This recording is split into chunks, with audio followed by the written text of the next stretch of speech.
Hello and welcome. Bad luck finds you when you least expect it. The moment your guard drops, the instant you believe your path is clear, misfortune strikes with perfect timing. You stumble at the crucial moment. Your weapon breaks during the fight that matters most. The rope frays. The bridge collapses. The arrow finds its mark. These are not random accidents or meaningless chaos. These moments belong to her. They carry her touch, her will, her divine purpose. Beshaba, the Maid of Misfortune, weaves these threads of catastrophe through the fabric of existence. And whether you acknowledge her or curse her name, you cannot escape her influence. She bears many titles across the realms. Lady Doom, Black Bess, the Maid of Misrule. Each name reflects a different aspect of her terrible domain, but all speak to the same truth. She is the goddess of accidents, bad luck, misfortune, and random mischief. An intermediate deity of chaotic evil alignment who demands worship to keep her bad luck at bay. You might wonder why such a deity exists at all. Why would the gods allow, or worse, necessitate a divine being whose entire purpose revolves around bringing harm, loss, and suffering to mortals? The answer lies not in cruelty, but in cosmic truth. Without darkness, light has no meaning. Without loss, gain holds no value. Without misfortune, fortune itself ceases to exist as a concept. Beshaba represents the shadow that gives definition to the light, the valley that makes the mountain peak significant, the failure that makes success worth celebrating. Understanding Beshaba requires you to look beyond surface-level interpretations of good and evil, beneficial and harmful. She exists as a fundamental force within the multiverse, as necessary as gravity, as inevitable as time. Her domain encompasses all forms of bad luck, from minor inconveniences to catastrophic disasters. A merchant's wagon losing a wheel on a remote road. A farmer's entire crop failing despite perfect weather. A kingdom's heir dying unexpectedly, throwing succession into chaos. A hero's magical item malfunctioning at the worst possible moment. These events, and countless others, fall under her purview. But Beshaba was not always alone in her nature. To understand the Maid of Misfortune, you must first understand Tyche, the goddess who came before. In ages so ancient that even the longest-lived elves preserve only fragments in their racial memory, Tyche ruled over all aspects of luck, both good and bad. She embodied chance itself, the fundamental unpredictability of existence. When mortals threw dice, when warriors clashed in battle, when lovers met by apparent accident, Tyche's influence touched everything. She represented the totality of fortune, the complete spectrum from blessed success to cursed failure. Tyche appeared as a woman of impossible beauty and contradictory nature. One moment radiant and smiling, the next cold and cruel. Her moods shifted like weather patterns, unpredictable and absolute. She was controlled only by her whims, seldom concerning herself with anything or anyone. for more than a moment. Those who worshipped her understood they courted favor from a deity who might bless them with prosperity one day and destroy everything they loved the next. This duality made her worship complex, filled with contradictory rituals and nervous supplication. Mortals never knew which aspect of Tyche they might encounter. The goddess maintained temples across Faerun, grand structures where priests attempted to predict and influence the tides of chance. These holy places buzzed with constant activity as worshippers sought blessings, guidance, or simply tried to understand the seemingly random nature of their lives. Tyche's clergy developed elaborate systems of divination, reading omens in everything from bird flights to cloud formations, always searching for patterns in chaos. Then came the catastrophe that changed divine reality forever. The tragedy began not with Tyche's own ambition, but with events surrounding Lathander, the Morning Lord, god of dawn, renewal, and beginnings. At this time, Tyche was Lathander's lover, his paramour. The two shared a deep connection. They once observed the birth of a new universe for an entire year while lounging on a space whale's back, watching as a crystal sphere engorged and then split apart. New stars lighting inside, the Morning Lord held that memory dear. But Lathander became embroiled in ambitious plans to restructure the Faerunian pantheon according to his own sense of propriety, initiating what would later be called the Dawn Cataclysm. Tyche, always fickle with her favors, decided quickly that her paramour had become altogether too serious. She refused to partake in Lathander's grab for power. When she chose to leave him, she kissed the Morning Lord with misfortune as a parting gift and wandered off to explore the realms. During her travels through the mountains of Toril, Tyche discovered a rose of such perfect beauty that she believed it to be an apology from Lathander, who she assumed sought to regain her good graces. The goddess reached to pluck this delightful token from its bush. Much to her amazement, Lady Luck could not pluck the rose, no matter how hard she tried. Frustrated, she cursed the rose with bad luck, and the flower's stem broke in her hands. Carelessly, thinking little of the incident, Tyche stuck the plucked rose behind her ear and continued on her way. Unbeknownst to Tyche, the rose was no gift from Lathander, but a manifestation of Monder himself, the ancient god of rot, corruption, and decay.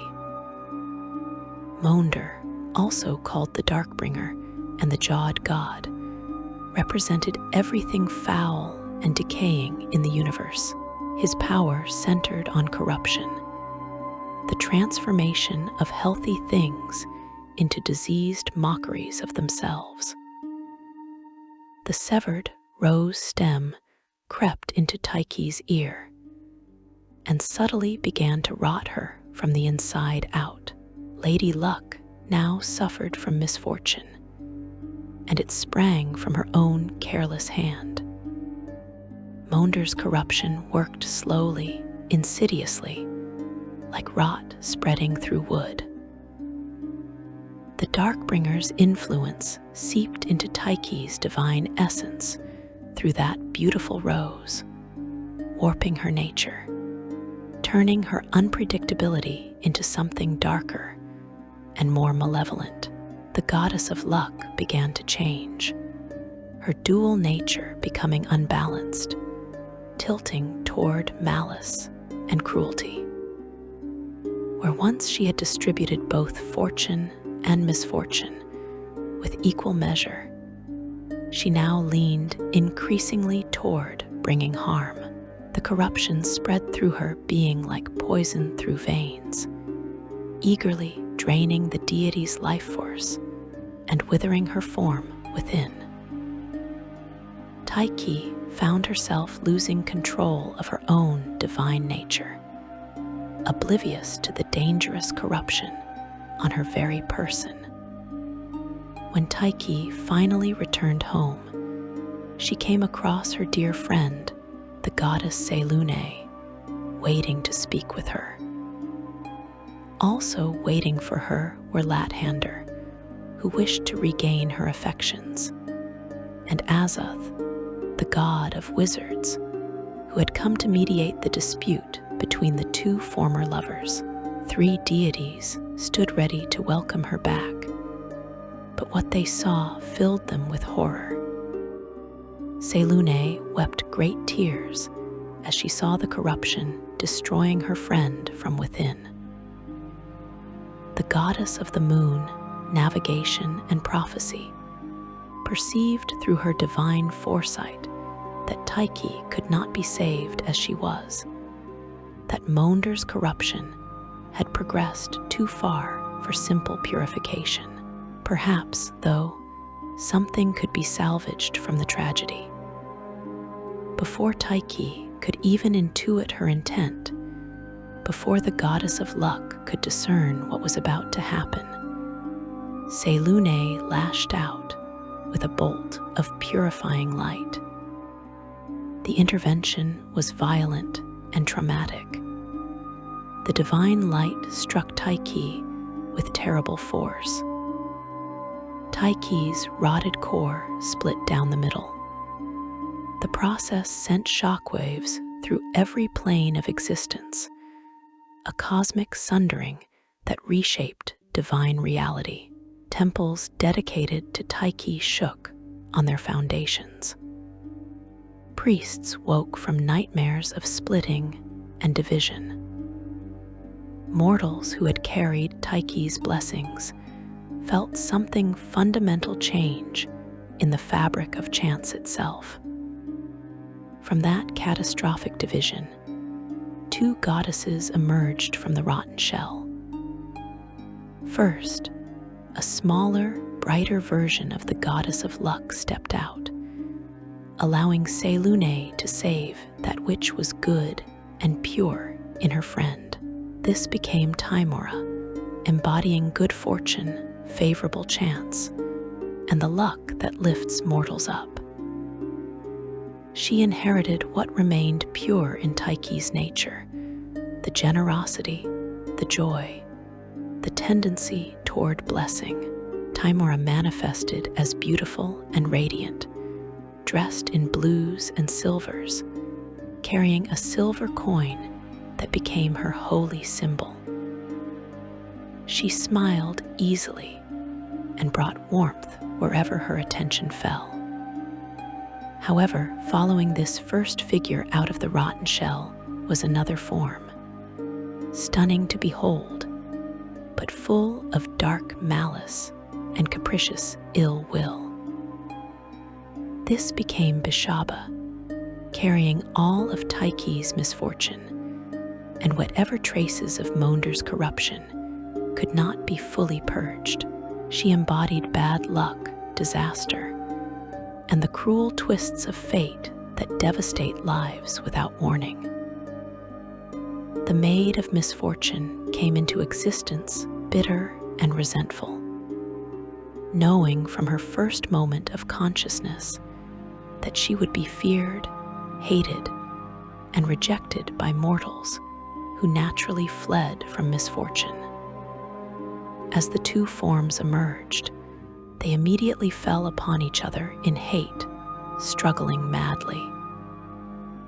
Their opposition was instant and violent, cosmic enemies from the very moment of their creation. They were separated only by the combined efforts of all three visitors, Selune, Lathander, and Azoth, who had to physically pull the warring goddesses apart. This first conflict set the pattern for all eternity. Tymora and Beshaba would forever be locked in opposition, unable to coexist peacefully, bound together by shared origin, yet divided by fundamental nature. The newly formed goddess of misfortune appeared as a striking and dangerous beauty. Beshaba manifested with features that drew the eye even as they warned of threat. Her skin held a pale, almost luminous quality, like moonlight on snow. Dark hair fell around her face, moving as if stirred by winds that others could not feel. Her eyes contained depths of bitterness, earned through cosmic rejection, through being born as the unwanted twin, the shadow sister that everyone wished did not exist. She wore garments of deep black and blood red, colors that spoke of mourning and violence, of funerals and fresh wounds. Her crown took the form of black deer antlers, a symbol loaded with meaning. The deer represents the prey animal, the victim rather than the victor, the creature that runs through the forest knowing predators pursue. Antlers shed and regrow, speaking to cycles of loss and painful renewal. In choosing this symbol, Beshaba acknowledged her role as the aspect everyone hunts to avoid, the divine being whose attention marks you as prey to misfortune. The black color emphasized the dark nature of her domain, the shadow that follows light, the fall that follows every rise. Her holy symbol, recognized across Faerun, became black antlers displayed on a red triangular field. Based on what we know of the rose that carried Monder's corruption into Tyche, red roses with black thorns also became associated with Beshaba's imagery. This could imply a connection between the instrument of Tyche's downfall and the goddess of misfortune who emerged from that corruption. The rose speaks of beauty, romance, and pleasant things, but every rose carries thorns that pierce unwary flesh. This duality perfectly captured Beshaba's philosophy. Beauty and pain intertwine, pleasure and suffering coexist, and every seemingly good thing contains the seeds of harm. The thorns specifically reminded mortals that reaching for what appears desirable often results in unexpected injury. Touch without care, and you bleed. Burning buildings appeared in her iconography as well, representing sudden catastrophic loss. A house might stand for generations, sheltering families, accumulating memories, representing safety and stability. Then fire takes it in a single night, destroying everything, leaving nothing but ash and grief. This symbol embodied the suddenness of disaster, the way misfortune can erase years of careful building in moments. It spoke to Beshaba's power to unmake what mortals had made, to reduce triumph to tragedy without warning. Beshaba's voice, when she chose to speak directly to mortals, carried layers of bitter resignation mixed with cold amusement. She understood perfectly that people hated and feared her, that that they cursed her name when disaster struck, that no one would ever love her the way they loved Timora. This knowledge colored every interaction. She did not expect gratitude or devotion. She did not demand joyful celebration.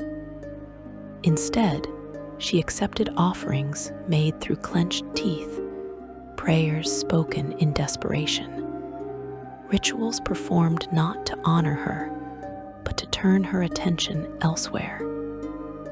The immediate aftermath of the splitting saw Tyche's former worshippers scrambling to adapt. Temples that had served the unified goddess of luck now had to choose between the twin aspects. Most, predictably and overwhelmingly, chose Timora. They rededicated their shrines to good fortune, repainted their holy symbols, and embraced the bright goddess who promised blessings without the threat of sudden reversal. Timora's worship spread rapidly across Faerun as adventurers, merchants, gamblers, and common folk alike sought her favor. But some recognized the foolishness of ignoring Beshaba entirely. These pragmatic individuals understood a fundamental truth. Misfortune does not cease to exist simply because you refuse to acknowledge it. Pretending bad luck cannot touch you does not grant immunity from disaster. In fact, ignoring the Maid of Misfortune might draw her attention more effectively than any offering. Better to give her proper respect, to acknowledge her power, and perhaps convince her to direct her malice elsewhere. These pragmatists became Beshaba's first clergy, though calling them worshippers stretches the definition. They served her not from love, but from wise caution. They understood that someone needed to make offerings to Lady Doom, that someone needed to speak prayers, acknowledging misfortune's place in the cosmic order. If everyone simply ignored Beshaba, if no one gave her the respect due to any deity, her resentment might grow into something even more dangerous. Thus, the clergy of Beshaba came into being. Priests dedicated to a goddess, they served more from fear and respect than devotion. The relationship between Timora and Beshaba was established immediately as one of profound opposition and eternal conflict. They were not merely rivals competing for the same sphere of influence. They were cosmic opposites, mirror images locked in perpetual opposition by the very nature of their existence. Their first action upon emerging from Tyche's split form was to attack each other, and this pattern continued throughout the ages. Each action by one deity provoked reaction from the other. When Timora blessed an adventuring party with good fortune, Beshaba often followed behind, evening the cosmic scales with corresponding misfortune. When Beshaba cursed a city with disaster, Timora frequently sent heroes to mitigate the damage or find solutions. Their divine conflict played out constantly across Faerun and beyond, with mortal lives serving as the battlefield. A merchant blessed by Timora might find profitable opportunities everywhere, only to have Beshaba arrange for pirates to raid his most valuable shipment. A warrior cursed by Beshaba to suffer wounds in every battle might receive Timora's intervention at the crucial moment, turning potential death into narrow survival. The twin goddesses wove their influences through probability and chance, nudging events in opposite directions, creating a dynamic tension that defined the nature of luck itself. Yet this opposition was not purely destructive or antagonistic. The twin goddesses needed each other in a fundamental way that neither could escape. Timora's good fortune only had meaning because Beshaba's misfortune existed as contrast. Without bad luck, good luck became simply the default state of things, losing its special quality. Similarly, Beshaba's disasters only registered as significant tragedies because fortune and success existed as alternatives. They were two halves of a severed whole, forever separated, yet forever linked by invisible threads of cosmic necessity.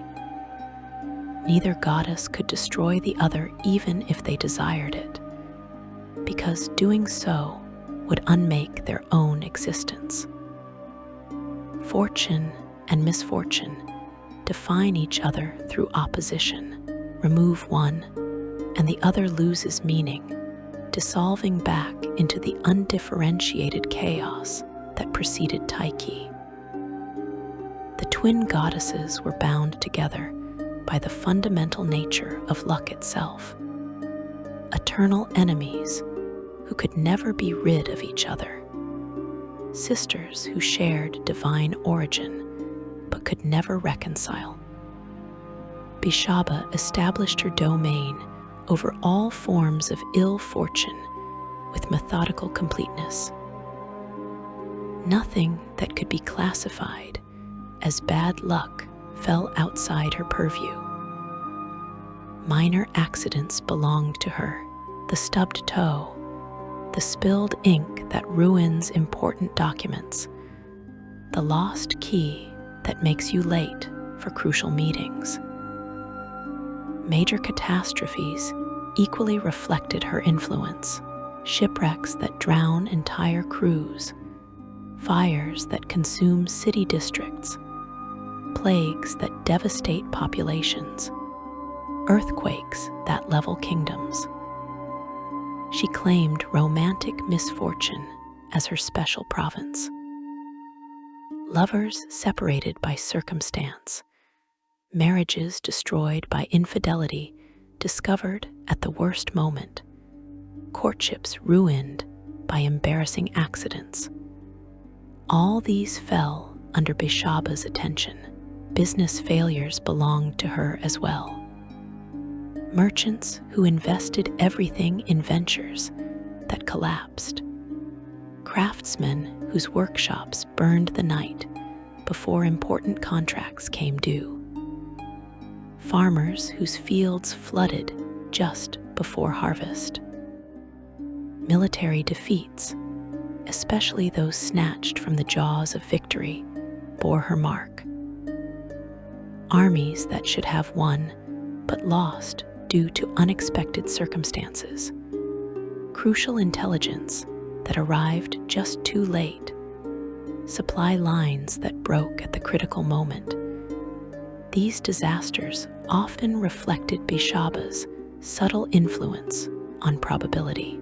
Natural disasters gained special significance when they struck at maximally harmful times, and the Maid of Misfortune took credit for particularly catastrophic timing.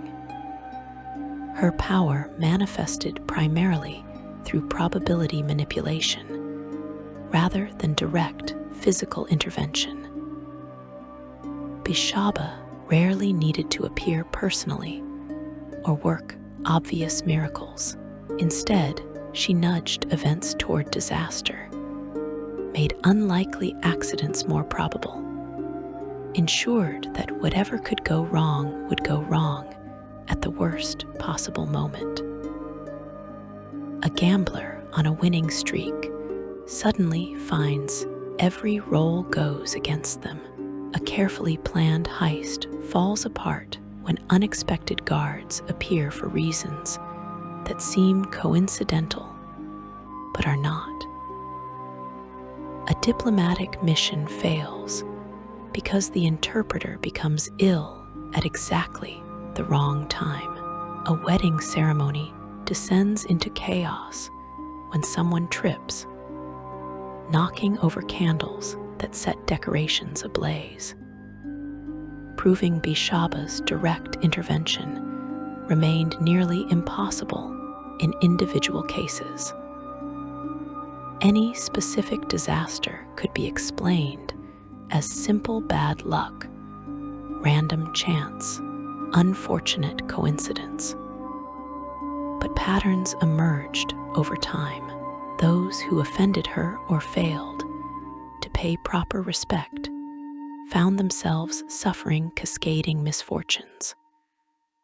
One disaster following another in ways that stretched probability. Meanwhile, those who made regular offerings and gave her proper acknowledgement often found that while they still experienced bad luck, she was Beshaba after all. They avoided the worst catastrophes, or at least did not suffer them as frequently. The Maid of Misfortune did not typically manifest physically to mortals. She preferred working through circumstance and probability, remaining invisible while her effects rippled through reality.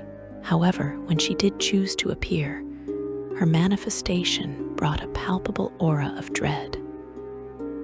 The air would grow cold even on warm days.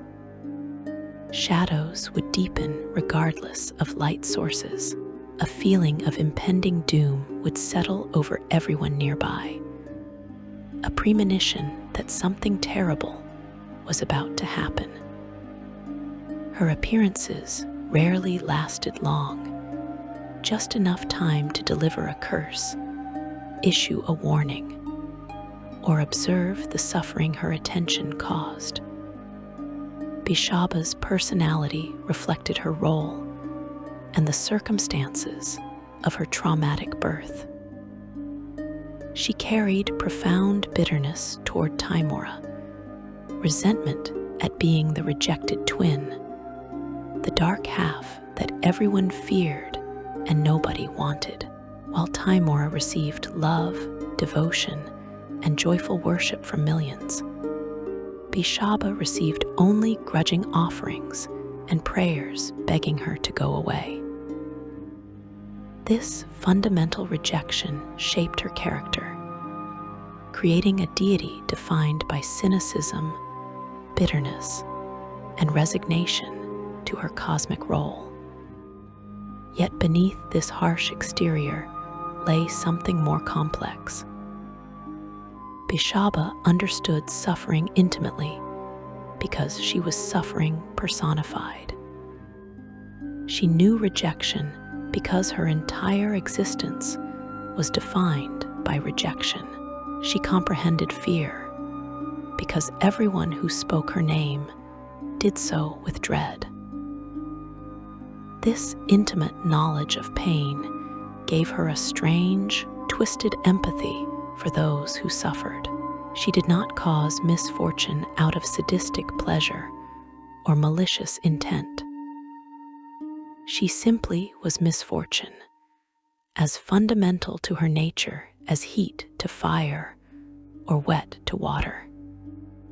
This distinction mattered theologically even if it meant little to those suffering under her influence.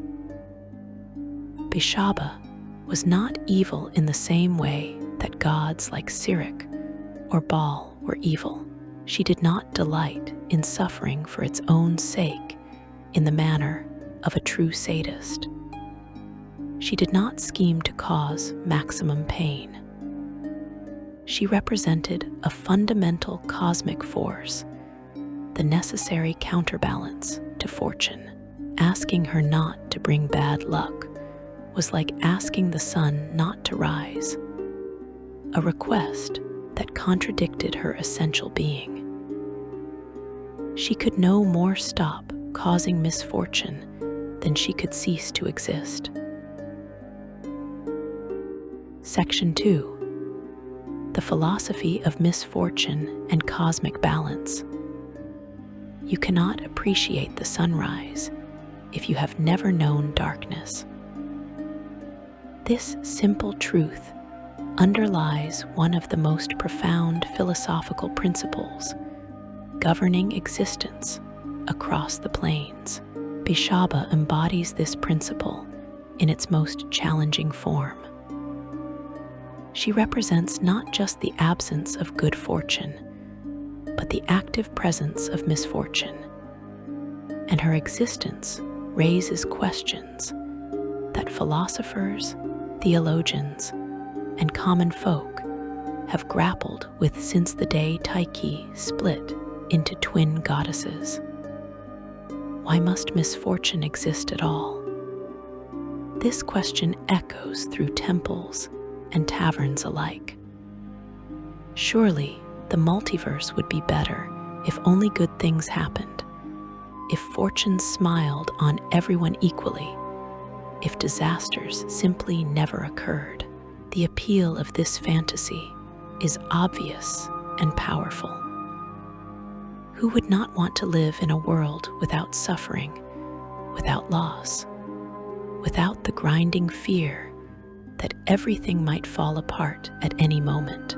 Yet this fantasy collapses under philosophical scrutiny, because fortune and misfortune are not separate entities, but two aspects of a single concept. Consider the nature of luck itself. When you roll dice and achieve your desired result, you call this good luck. But this only has meaning because you might have rolled poorly. If every roll automatically succeeded, if every outcome automatically favored you, then luck ceases to exist as a concept.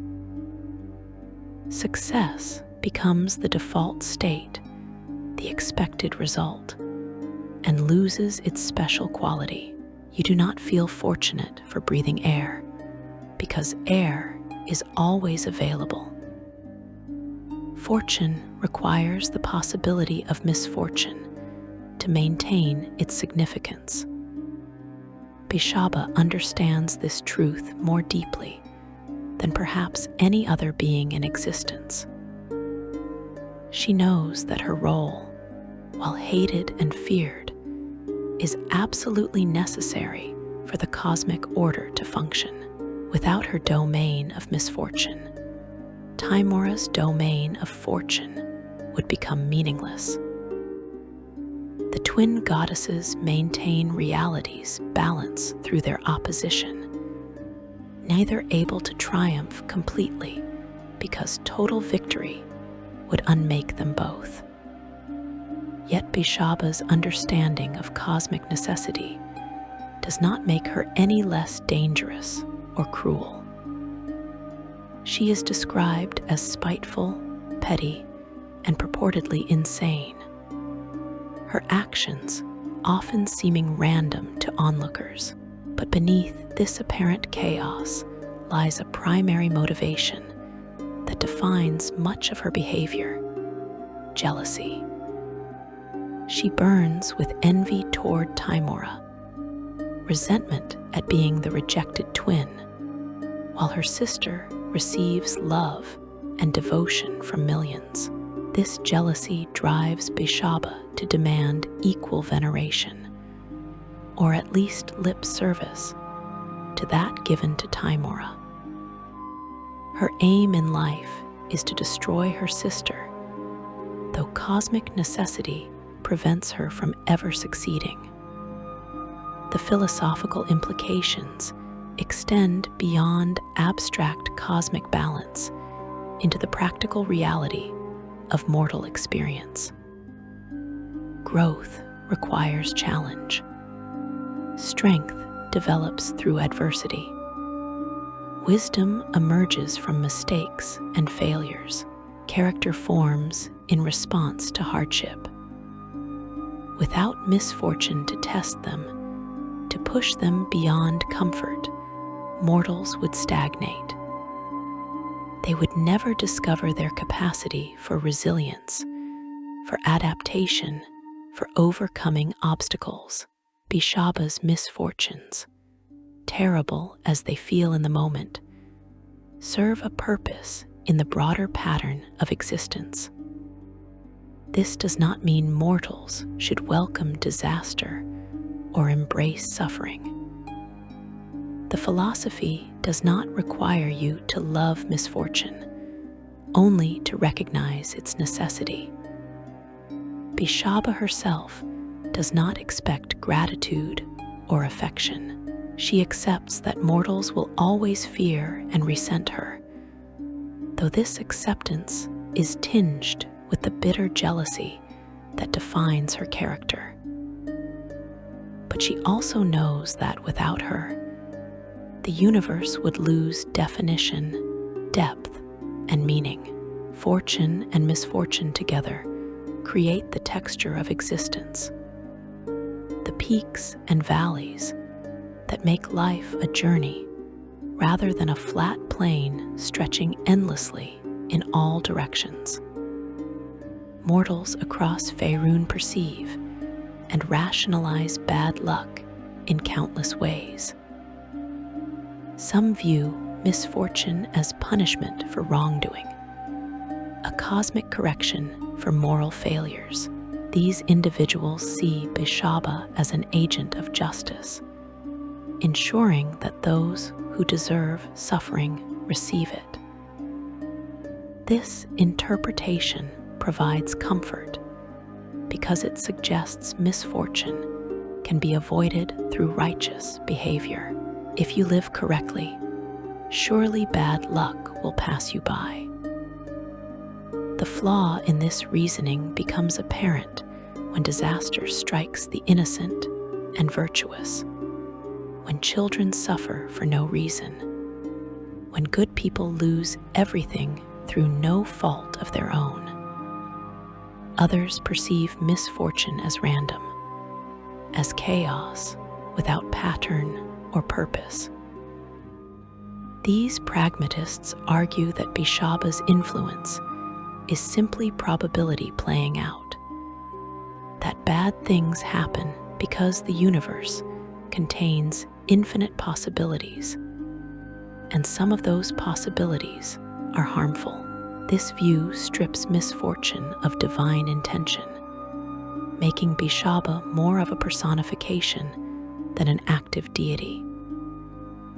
Yet, even pragmatists often find themselves whispering prayers to the Maid of Misfortune when stakes are high, hedging their philosophical bets with religious practice.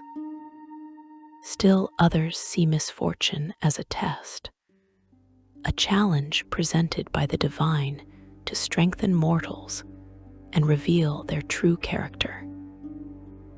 This perspective grants meaning to suffering, transforming senseless disaster into purposeful adversity. Beshaba becomes a harsh teacher rather than a cruel tormentor, someone whose lessons hurt but ultimately improve those who survive them. This interpretation appeals to those who need to believe suffering serves a purpose, who cannot accept that sometimes terrible things happen without reason or benefit. The truth likely encompasses elements of all these perspectives, while matching none perfectly. Beshaba exists as a fundamental cosmic force, necessary for balance, sometimes acting with intention, and sometimes simply being what she is. Her jealousy and spite color her actions, making her more actively malicious than a purely impersonal force would be. Misfortune serves purposes both obvious and hidden, teaching lessons while also simply occurring because disaster is part of reality's fabric. The Maid of Misfortune rewards no particular interpretation with confirmation, leaving mortals to construct their own understanding of her nature and role. Worship of Beshaba takes forms radically different from typical religious practice. Most deities receive worship that combines reverence, devotion, and requests for blessings. Their followers gather in temples to sing praises, offer prayers of thanksgiving, and celebrate their god's beneficence. Festivals honor these deities with joy and enthusiasm. The faithful compete to demonstrate their devotion, to prove themselves worthy of divine favor. This model of worship does not work for the Maid of Misfortune. You do not praise Beshaba hoping she will bless you, because her blessings are curses and her gifts are disasters. You do not celebrate her nature or sing joyful hymns about misfortune's beauty. Instead, you approach her with what is called appeasement worship, religious practice motivated by fear and the desperate hope that proper respect will convince her to direct her attention elsewhere. This creates a paradoxical relationship where the goddess receives constant acknowledgement, but almost no genuine devotion. Beshaba was revered more out of fear than out of religious faith, and her doctrine stated that bad luck befell everybody, and the only way to avoid it was by worshiping her. The practice known as Beshaba's toll exemplifies this approach. Before undertaking any important venture, particularly those involving significant risk, prudent individuals make offerings to the Maid of Misfortune.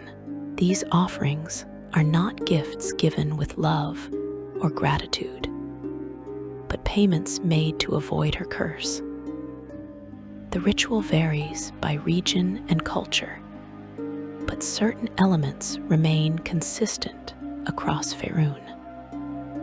To properly appease Beshaba, one must make an offering of something valuable and hold it in flames until it is at least partially consumed.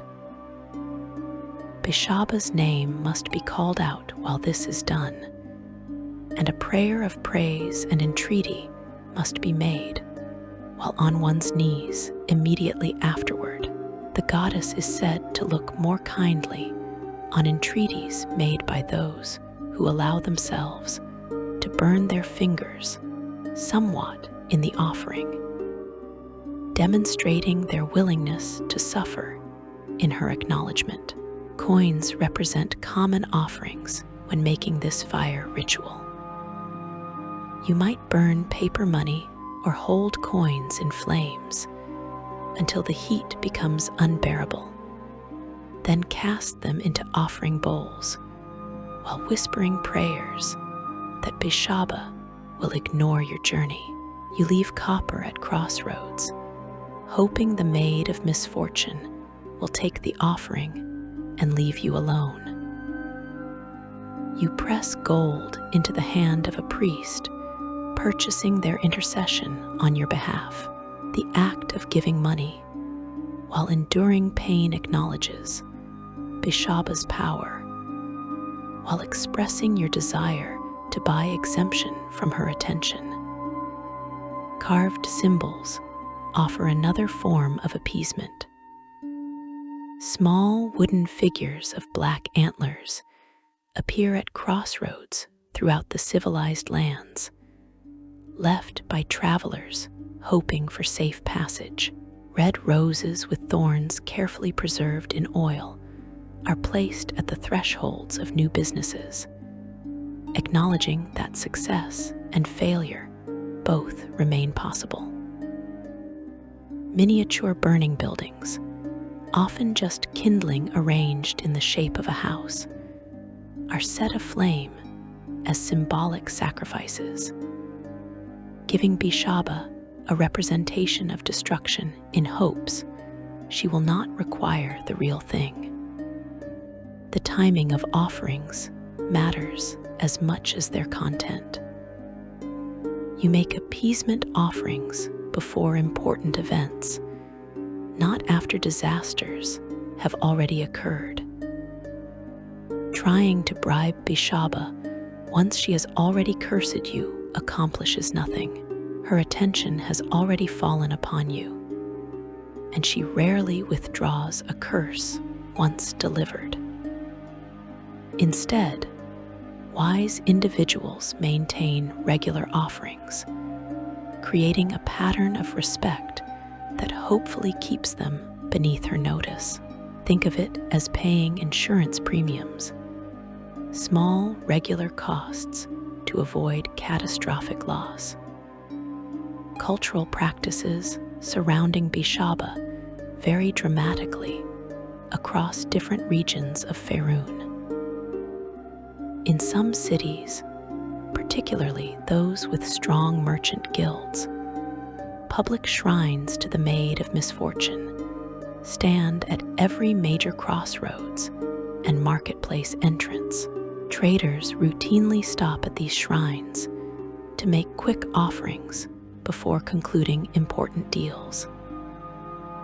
The practice has become so ingrained in commercial culture that failing to pay Beshaba's toll before a major transaction is considered not just religiously dangerous, but practically foolish.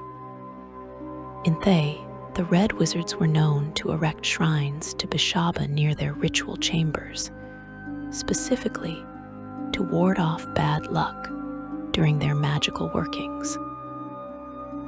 This practice acknowledges that even the most powerful wizards remain vulnerable to misfortune's touch, and that magical rituals create opportunities for disaster when probability turns against the caster. Better to acknowledge the Maid of Misfortune and hope she directs her attention elsewhere than to assume your power makes you immune to bad luck. Rural communities often take a different approach.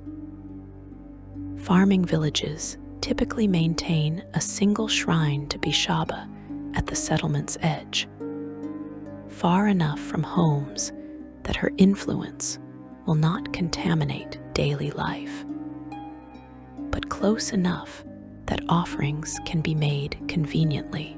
Farmers visit this shrine during critical agricultural periods, planting season and harvest especially, begging the Maid of Misfortune to spare their crops from blight, flood, or fire. These offerings often include items held in flame until partially consumed, giving Beshaba the destruction she appreciates, while demonstrating the farmer's willingness to suffer minor burns to avoid major catastrophes.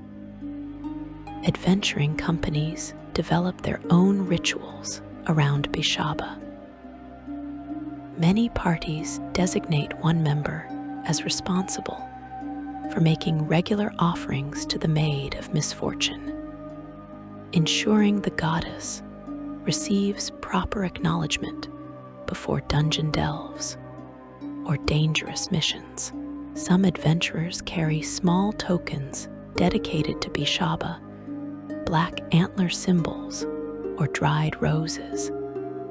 Touching these items while whispering prayers when situations turn dangerous.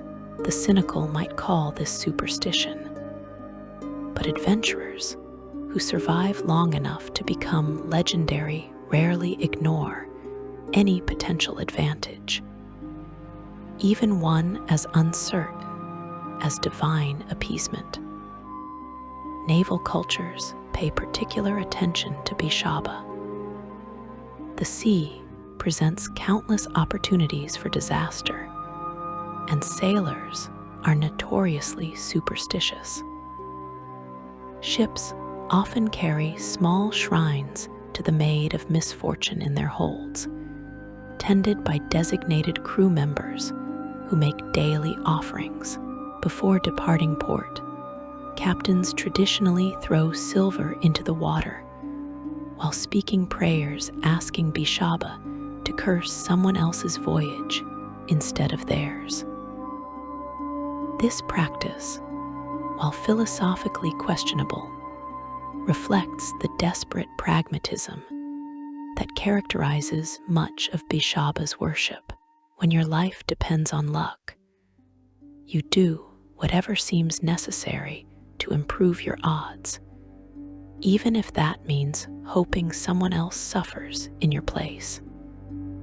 The theological necessity of Beshaba's existence becomes clearer when examining what would happen without her. If misfortune simply ceased to exist, if bad luck disappeared from reality, the immediate result might seem positive. Everyone would succeed at their endeavors. Accidents would stop occurring. Disasters would end. For a brief time, mortals might rejoice at this apparent paradise, but the long-term consequences would be catastrophic in ways both obvious and subtle. Without failure, success loses meaning. Achieving a difficult goal feels rewarding precisely because you might have failed. Winning a challenging fight satisfies because you risked defeat. Building something valuable matters because it could have been destroyed. Remove the possibility of negative outcomes, and all outcomes become equally meaningless. You cannot feel pride in success that was guaranteed, cannot feel relief at survival that was never threatened, cannot appreciate possession of things that cannot be lost. Without risk, courage becomes impossible. Bravery means acting despite fear, facing danger despite the possibility of harm. If danger ceases to exist, if harm becomes impossible, then courage transforms from virtue into empty performance. The hero who charges into battle knowing death is impossible is not brave, just theatrical. The rescuer who enters a burning building that cannot actually hurt them displays no particular valor. Beshaba's misfortunes create the conditions necessary for heroism to exist as a meaningful concept. Without loss, growth stops. Mortals learn their most important lessons through failure and suffering. The warrior who loses a fight studies harder, trains longer, improves technique. The merchant who loses money on a bad deal learns to evaluate opportunities more carefully. The lover who experiences heartbreak develops emotional wisdom. Remove these painful teachers, and mortals stagnate, never pushed to exceed their current limitations. Beshaba's cruelty serves an educational purpose, whether she intends it or not. Without contrast, appreciation dies. You treasure your health more after recovering from illness. You value your possessions more after nearly losing them. You cherish your loved ones more intensely after facing their potential loss. The shadow makes the light visible. Beshaba's misfortunes, terrible in themselves, create the contrast necessary for mortals to recognize and appreciate fortune when it arrives. A life of uninterrupted blessing becomes bland through lack of variation, like eating nothing but honey, until sweetness itself becomes nauseating. The Maid of Misfortune understands these truths completely, though her understanding is filtered through jealousy and spite. She knows that mortals hate her for the suffering she brings, while failing to recognize that without her, their joys would become hollow. She knows they shower Timora with love and devotion, while giving her only grudging acknowledgement, and this knowledge feeds her resentment. She accepts this eternal rejection as the price of her cosmic role. But acceptance does not mean she likes it. Beshaba is perhaps the loneliest deity in the pantheon, necessary, but never wanted, acknowledged, but never loved, powerful, but always despised.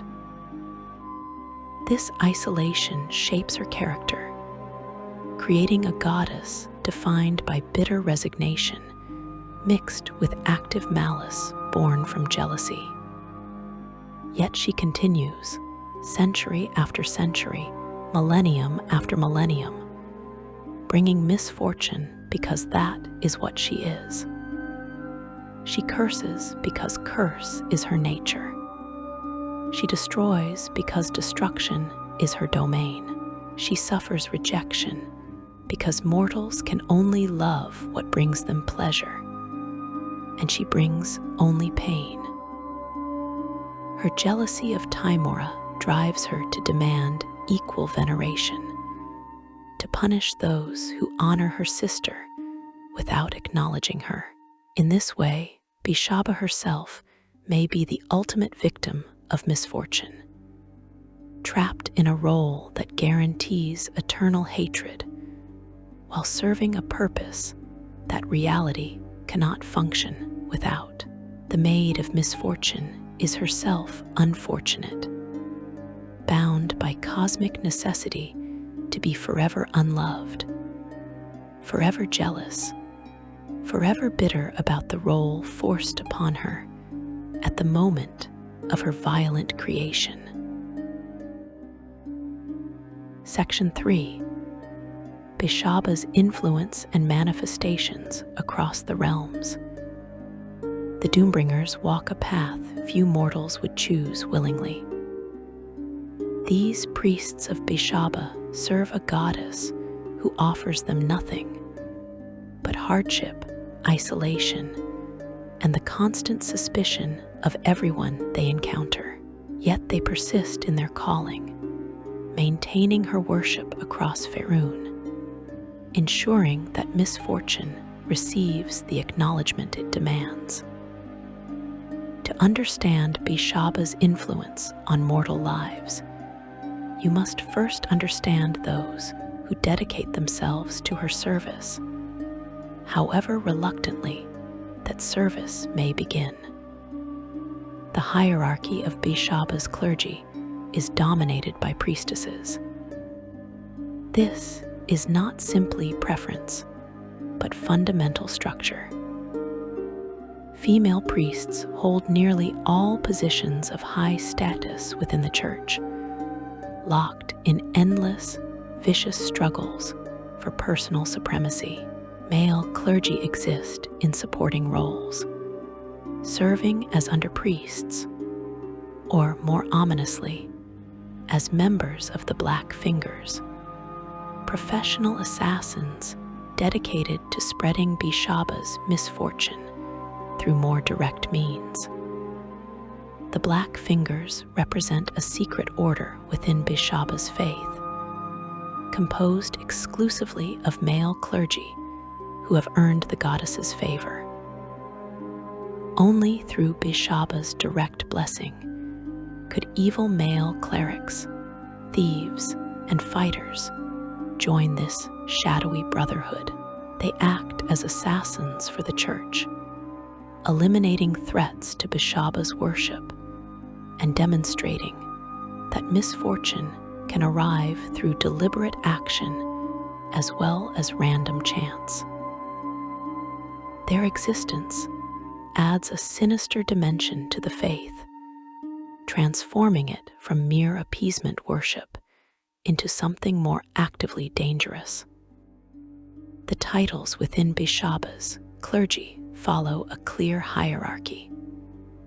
Novices enter as the bewildered, a term used with their name as in bewildered brother Gorm or bewildered sister Lashiel. These initiates are learning to navigate their new path, understanding what it means to serve the Maid of Misfortune. Upon completing their training and taking full vows, they become the unfortunate, full priests who carry the weight of their calling. From there, titles ascend through various ranks, with specialty priests earning the designation of Dewmaster, a genderless term that applies to the most skilled and favored clergy regardless of gender. At the pinnacle stand the high priests, those who have survived decades in Beshaba's service and command her favor as strongly as any mortal can. Most who join Beshaba's clergy do not choose their path through devotion or spiritual calling. They come to her service through more complicated routes. Some suffer catastrophic misfortunes that leave them broken, their lives destroyed so completely that they see no path forward except to serve the goddess who ruined them. Others recognize patterns in their lives, cascading disasters that suggest they have already attracted Beshaba's attention. And they formalize this relationship, hoping to transform curse into purpose. A few, the rarest and strangest, feel genuine calling to serve misfortune's mistress, perceiving philosophical truth in her domain that others miss. The training of someone entering Beshaba's service emphasizes harsh pragmatism over spiritual enlightenment.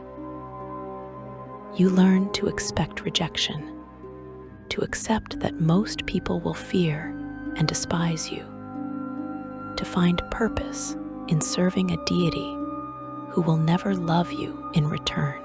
You study the nature of probability and chance, learning to recognize Beshaba's influence in seemingly random events. You practice rituals of appeasement and curse, mastering the techniques that might convince the Maid of Misfortune to direct her attention toward your enemies rather than your allies.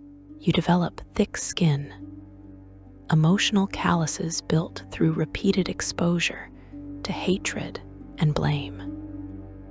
The vestments of Beshaba's clergy differ dramatically between male and female priests. Female priests wear robes of mauve, purple, red, and black. They are branded or tattooed on one instep with Beshaba's badge, the black antlers that serve as her symbol.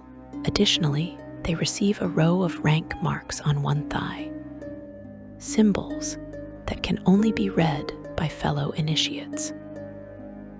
These marks remain covered by normal clothing when the priestess travels outside temples or ceremonial sites, allowing them to move with some discretion when necessary. Male priests wear robes of crimson and are tattooed with Beshaba's badge on one cheek.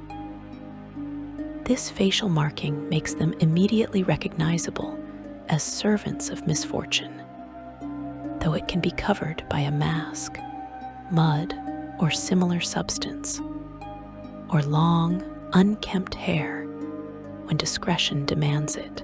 During formal services, do masters of either gender who lead ceremonies prefer simple black tunics with Beshaba's symbol on the chest and black stockings.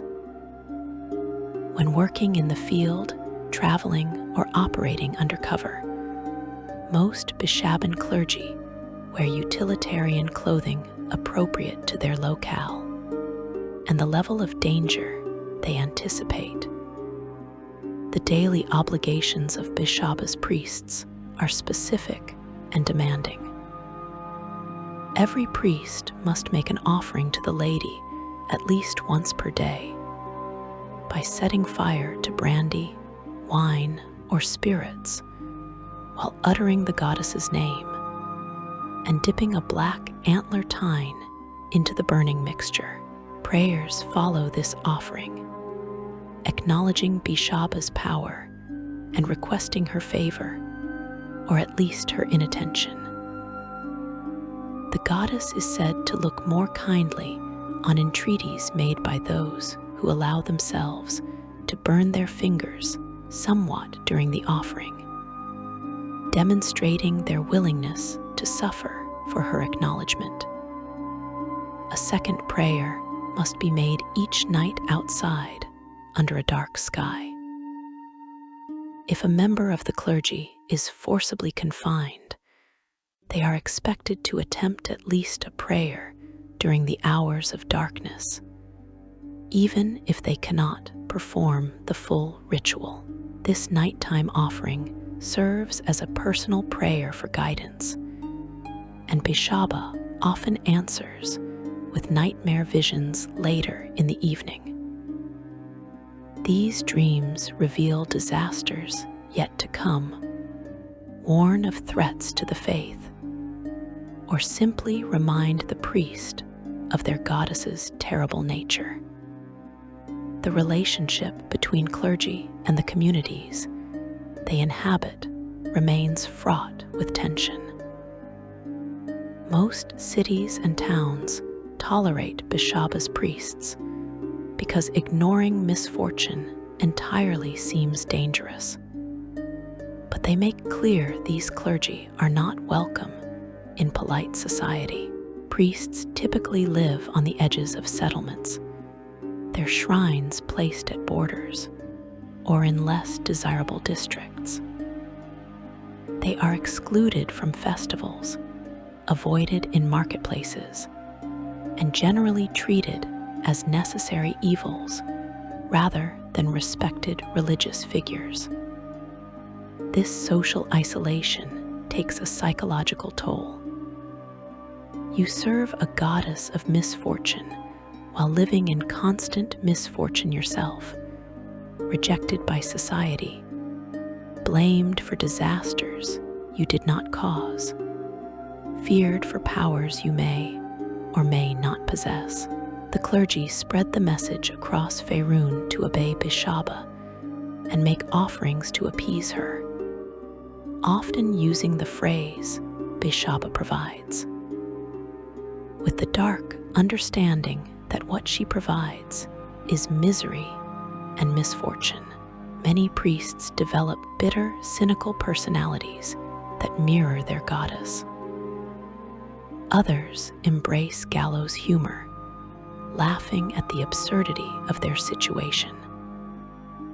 Still, others retreat into philosophical contemplation, finding meaning in their role as necessary outcasts who maintain cosmic balance through their thankless service. When disaster strikes a community, Beshaba's clergy often face immediate suspicion and blame. A fire destroys a warehouse district, and locals wonder if a priest cursed someone who failed to pay proper offerings. A plague sweeps through a neighborhood, and whispers suggest the clergy called down divine wrath. A merchant's ship sinks with all cargo, and the merchant remembers passing the shrine without leaving a coin. These accusations rarely have merit, But proving innocence becomes difficult when you serve the goddess of bad luck. Some priests turn this suspicion into a form of protection. They cultivate reputations as dangerous curse casters, people who should not be crossed. They let rumors spread about their supposed powers, allowing fear to create a buffer zone around them. The Black Fingers, the Assassin Brotherhood, add credibility to these fears. While most priests cannot actually command Beshaba's attention on specific targets at will, the belief that they possess such power provides a degree of safety. Few dare to harm or harass someone who might respond with divine retribution or a knife in the dark. The clergy perform curses on behalf of clients, an aspect of their service that generates both income and intense moral complexity. Someone who has been wronged might approach a priest requesting that Beshaba's attention fall upon their enemy. The priest performs appropriate rituals, making offerings to the Maid of Misfortune, while speaking the target's name and describing their offenses. Whether Beshaba actually responds to these requests remains uncertain. But coincidentally or not, those cursed by her clergy often experience runs of terrible luck shortly afterward. This reputation makes the priests simultaneously valuable and terrifying to communities that tolerate their presence. Prayer to Beshaba takes forms that sound strange to those accustomed to conventional worship. You do not thank her for blessings or praise her beneficence.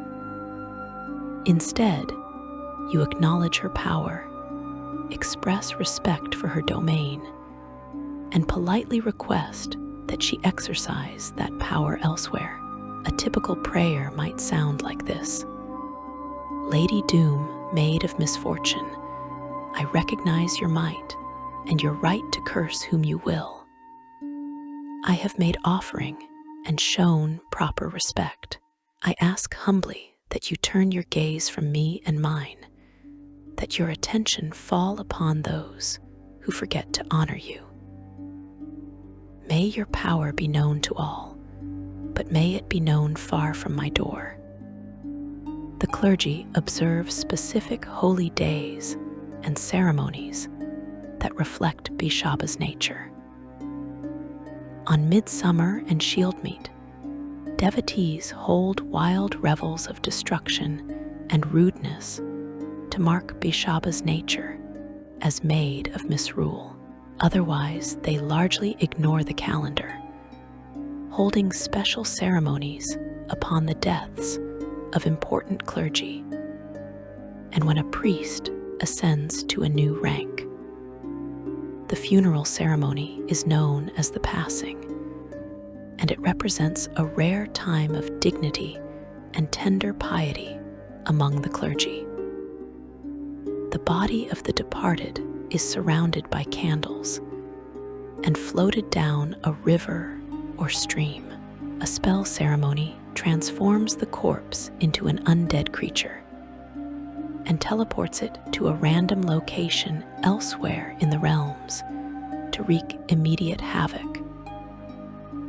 Senior clergy use spells or magical items to scry from afar to witness what damage is done by the creature's sudden appearance.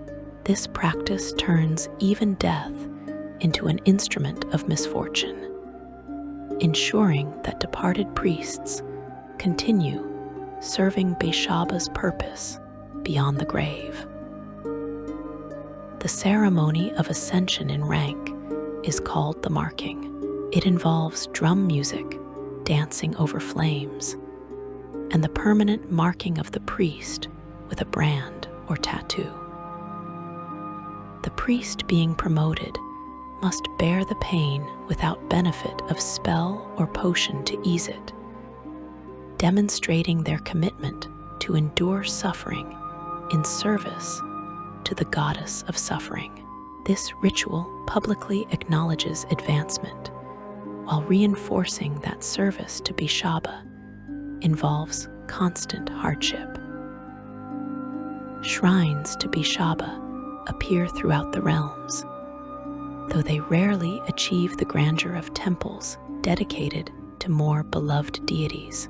Many Beshaban shrines are simply places designated to the faithful by the clergy for offerings, marked only by a discrete symbol or rack of antlers attached to something painted red. You find them at crossroads where travelers must choose between paths, at the edges of cities where civilization meets wilderness, at harbor entrances where ships depart for dangerous waters, at the borders between nations where conflict might erupt at any moment. Larger temples exist in major cities.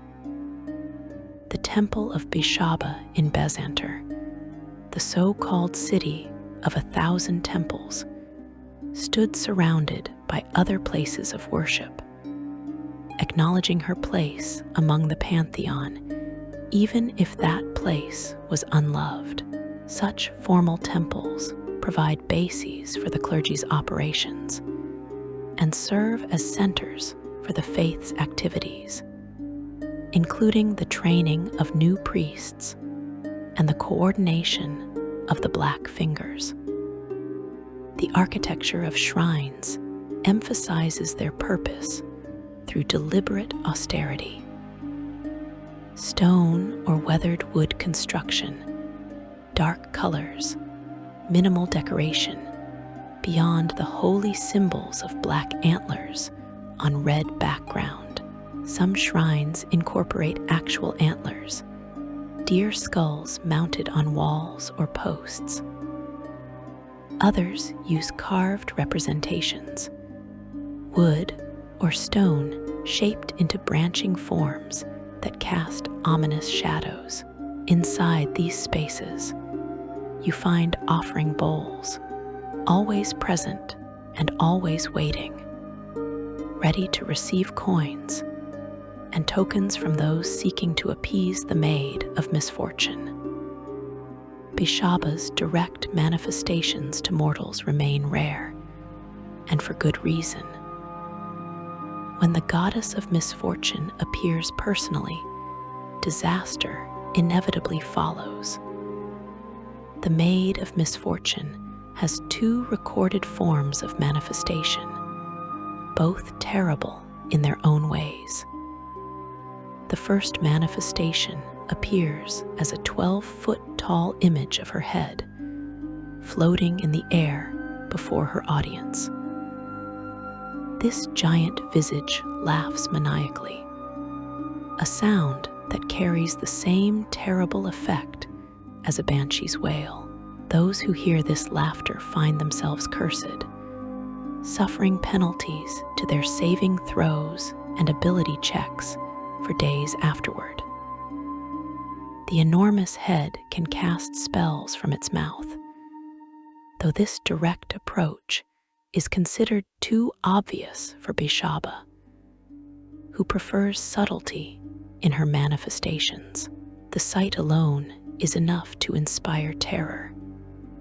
A floating head crowned with black antlers, laughing at mortal suffering with divine amusement. The second manifestation takes the form of a looming, horrid shadow appearing in a place where no shadows should be. This darkness defies natural law, existing without light source or explanation. Seeing this shadow brings dread and the certainty that misfortune approaches. The shadow does not speak or act directly, but serves as an omen, a warning that Beshaba's attention has fallen upon a person or place. When the shadow appears, wise individuals make immediate offerings and prayers, hoping to deflect whatever disaster looms. Beyond these specific manifestations, Beshaba sometimes appears in more traditional form, manifesting as a beautiful but terrifying woman dressed in black and red, crowned with antlers, eyes cold with ancient bitterness. Historical accounts describe such appearances occurring for specific purposes. She might manifest to deliver a particularly severe curse, ensuring her target understands that their misfortunes carry divine intention rather than mere bad luck. She might appear to punish someone who has egregiously insulted her, who has not only failed to pay proper respect, but actively mocked or denied her power. One tale tells of Beshaba appearing at a grand wedding between noble houses. The bride's father had publicly declared that his family's success owed nothing to luck, that they had earned everything through skill and hard work alone, and that those who made offerings to gods of fortune were weak-minded fools. The Maid of Misfortune attended the ceremony uninvited. Her presence alone was enough. The wedding descended into chaos as accidents cascaded one after another, ultimately destroying the alliance between houses and leaving the celebration in ruins.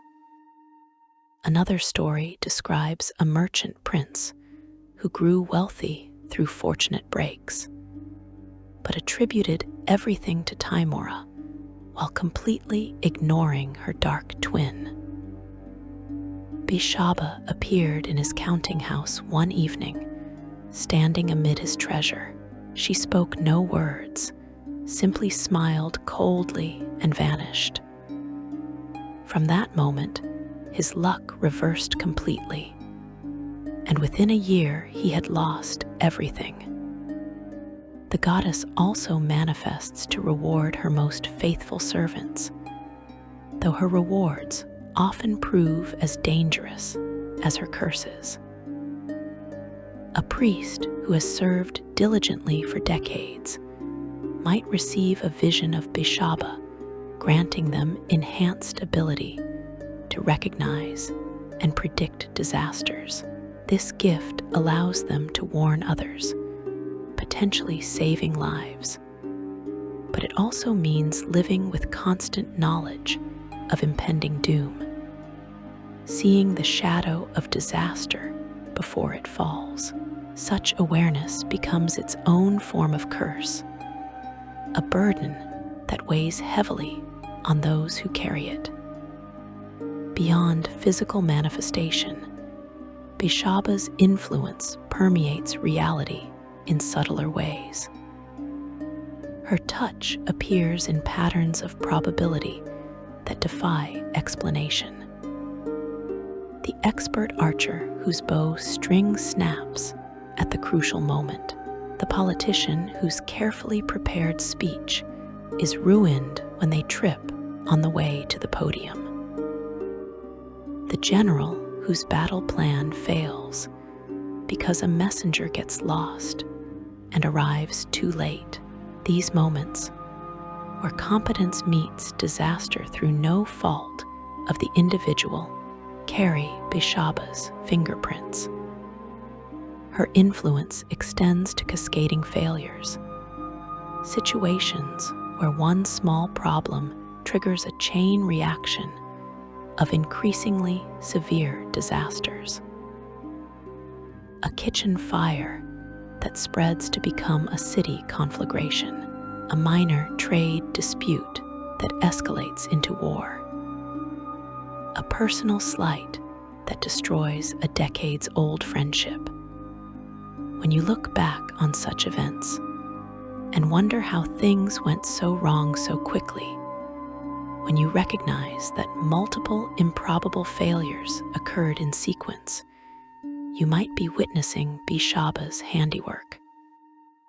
The Maid of Misfortune also claims credit for ironic disasters, situations where the very thing meant to prevent harm becomes the instrument of destruction. The guard hired to protect a merchant who betrays him for profit, the charm meant to ward off evil that attracts a demon's attention. The escape plan that leads directly into greater danger. These cruel twists appeal to Beshaba's bitter sense of humor, and she arranges them when opportunity presents itself. The relationship between Beshaba and her worshippers, if such a word applies, remains unique among divine interactions. She does not love her followers, does not particularly want their devotion, expects no loyalty beyond pragmatic self-preservation. Yet she notices those who pay proper respect, who acknowledge her domain, who understand the philosophical necessity of her existence. These individuals may not escape misfortune entirely, but they avoid the worst catastrophes, or at least space them out more manageably. This creates a transactional relationship rather than a spiritual one. You give offerings and respect, and in return, Beshaba might refrain from crushing you completely. You maintain shrines and perform rituals, and in return, her attention perhaps falls more lightly on your community. It is protection money paid to cosmic forces, insurance against the worst that fate can deliver. The arrangement lacks warmth or affection, but it functions. And in a universe where misfortune is inevitable, functioning is enough. Section 4. Beshaba's relationships with other deities and divine politics. The divine realm operates on complex relationships that mortals struggle to fully comprehend. Gods form alliances, rivalries, and enmities that span millennia, their conflicts and cooperations shaping reality itself. Beshaba exists within this network of divine relationships, but her position is peculiar and often lonely. As the goddess of misfortune, she finds few allies and many who would prefer she simply did not exist, even though her role remains cosmically necessary. The most significant relationship in Beshaba's existence is her eternal opposition to Timora. These twin goddesses, born from the splitting of Tyche, define themselves through their conflict. They are not simply enemies, but cosmic opposites, mirror images locked in perpetual struggle. Every blessing Timora bestows invites Beshaba's attention. Every curse Beshaba delivers prompts Timora's intervention. They circle each other endlessly, neither able to triumph, neither able to withdraw, bound together by the fundamental nature of luck itself. Their conflict plays out on multiple levels simultaneously. In the divine realm, they maintain separate domains that reflect their natures. Timora's realm, called Brightwater, exists in Arborea, the celestial plane, where fortune flows like wine and success comes easily. Her home is a grand casino known as the Hall of Chance, flanked by gaudy statues, where gambling, racing, and games of chance are common. Beshaba's realm, by contrast, embodies decay and disappointment.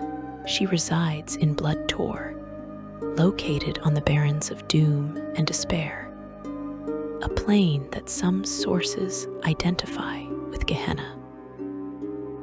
Upon a rocky hill on the banks of a river of blood stands a singular tower made of granite where Beshaba dwells. Blood continuously pours down the sides of this tower and empties into the river, said to be the blood of those who suffered injury through misfortune on Beshaba's account. Following the spell plague of 1,385 Dale reckoning, Blood Tor became part of Tempest's divine realm of the warriors' rest in limbo, reflecting a significant shift in Beshaba's divine circumstances. This change in her realm's location connects directly to the most surprising relationship in Beshaba's existence. Tempest, the god of war and battle, the Foehammer himself, was Beshaba's lover. This relationship between the chaotic evil goddess of misfortune and the chaotic neutral god of war seems unexpected at first, but it makes a certain twisted sense. War and battle are rife with opportunities for misfortune. The arrow that finds the gap in armor, the sword that breaks at the crucial moment, the tactical plan that fails due to unexpected circumstances. All these moments where fortune turns against warriors fall within both their domains. Tempest, who sees war as a natural and necessary force, apparently found common ground with Beshaba, who sees misfortune the same way. Whether their relationship remains active or has ended depends on which sources you consult. Some describe her as Tempest's lover in the present tense, while others refer to her as his ex-lover, regardless of its current status. This relationship represents one of the few times Beshaba has formed a genuine connection with another deity. The fact that her realm merged with his after the spell plague suggests the relationship maintained significance, even if its romantic aspects cooled. Beyond Tempest, Beshaba's relationships with other deities are characterized more by enmity and rejection than alliance or friendship. Shandakal, the god of travel, wind, and exploration, counts Beshaba as an enemy because she masquerades under his name and toys with him. This antagonism makes sense given that travelers rely heavily on luck, both good and bad. When journeys go catastrophically wrong, when caravans lose their way or ships founder in unexpected storms, Beshaba's influence often lurks behind the disaster. By impersonating Shandakal, she apparently causes confusion among his worshippers and damages his reputation, creating genuine enmity between them. Talos, the god of storms and destruction, made advances toward Beshaba that she rejected. Both deities bring disaster and suffering to mortals, which might suggest natural compatibility. But their approaches differ fundamentally. Talos delights in destruction for its own sake, reveling in the chaos of storms and earthquakes. He leads the deities of fury, a group of gods associated with savage, destructive nature. Beshaba brings misfortune as an expression of her nature, not from sadistic pleasure.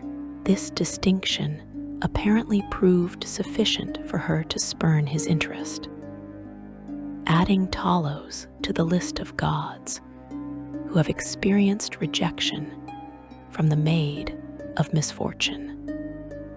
Loviatar, the goddess of pain and suffering, occupies territory adjacent to Beshaba in multiple senses.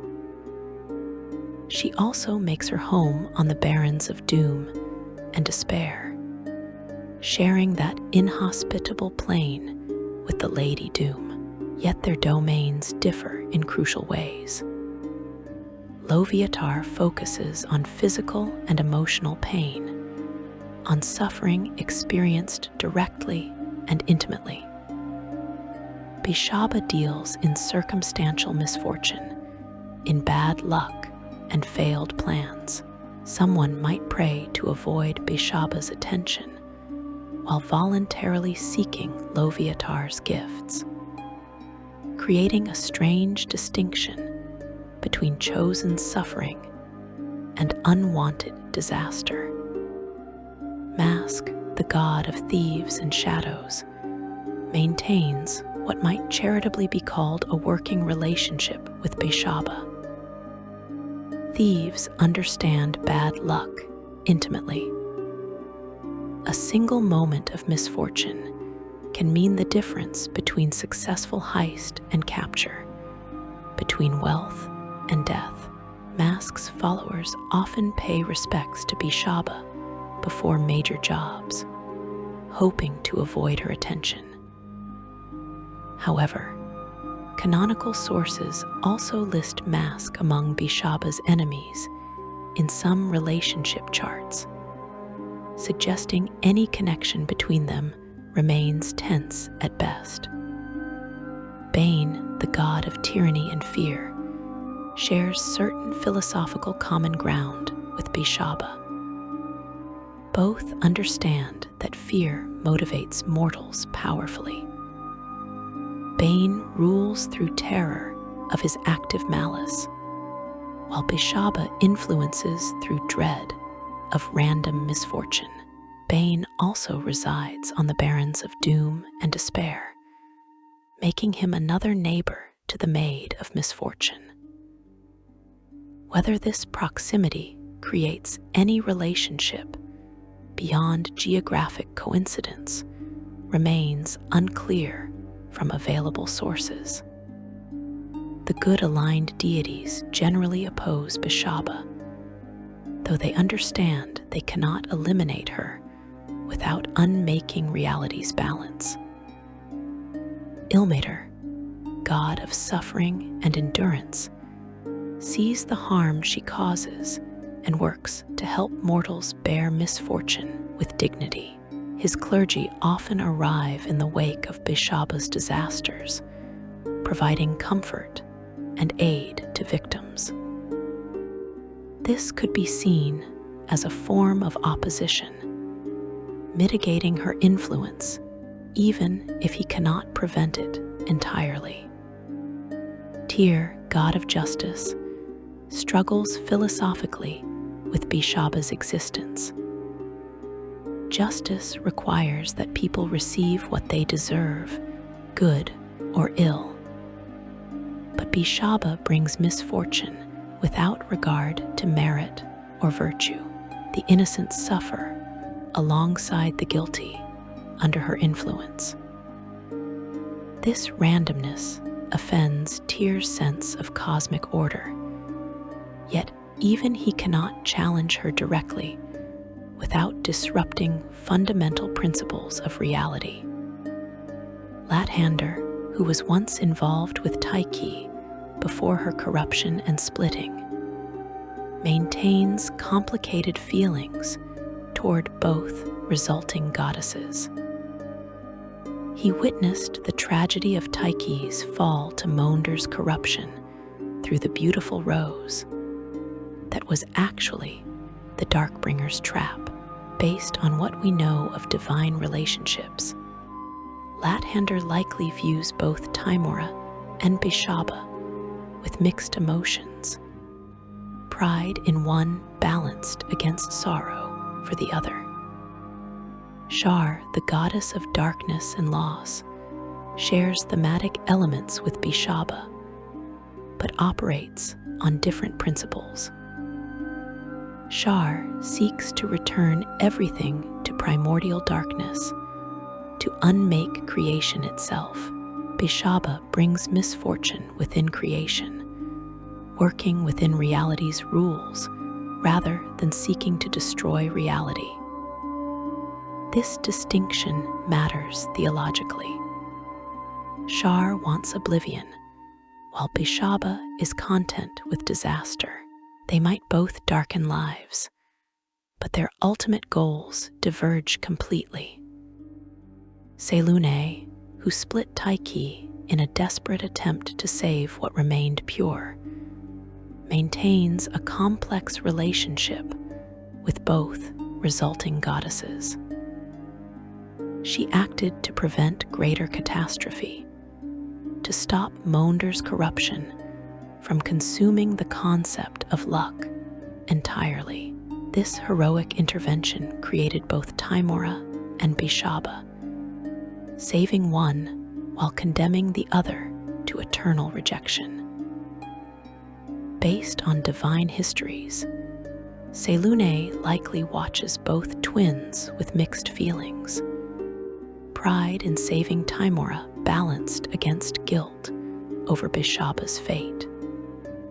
Some theologians argue that Selune bears responsibility for Beshaba's bitter nature. The splitting was violent and traumatic, performed without Taiki's consent. It saved the concept of luck, but created a goddess who was, from her first moment of existence, defined by being unwanted and rejected. This could imply that Beshaba's resentment extends not just to Timora, but to Selune herself, the deity whose action gave her painful birth. The relationship between Beshaba and Mounder, the god who corrupted Taiki, carries special significance. Mounder's corruption directly led to Beshaba's existence. Without his malevolent attention, without the beautiful rose that carried his rot into Taiki's divine essence, the goddess of luck might never have been split, and Beshaba would not exist as a separate entity. This raises uncomfortable questions about Beshaba's nature.